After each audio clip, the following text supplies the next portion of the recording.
শিলিগুড়িতে লক্ষাধিক টাকার মাদক সহ ধৃত কাকা ও বাস্তা। শিলিগুড়ি মেট্রোপলিটন পুলিশের স্পেশাল অপারেশন গ্রুপের অভিযানে ফের লক্ষাধিক টাকার মাদক সহ গ্রেফতার 2। বুধবার বিকেলে শিলিগুড়ির মিলনপল্লী এলাকা থেকে গ্রেফতার করা হয় কাকা ও বাস্তাকে। শিলিগুড়ির মেট্রোপলিটন পুলিশ সূত্রে জানা গেছে, মালদার কালিয়াচকের বাসিন্দা এমডি তকরামুল শেখ ও আব্দুল সামাদ নামে 2 ব্যক্তি সম্পর্কে কাকা ও বাস্তা। এরা মালদা থেকে একটি 4 চাকা গাড়ি করে 350 গ্রাম ব্রাউন সুগার নিয়ে পাচারের উদ্দেশ্যে শিলিগুড়ি এসেছিল।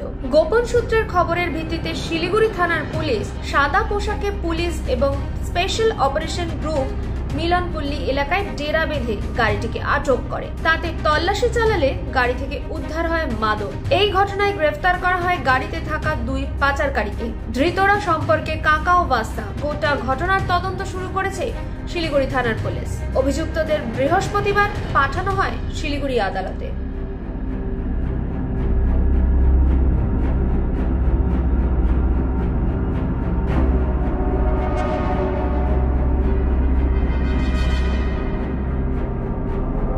Bureau report, U Bangla TV.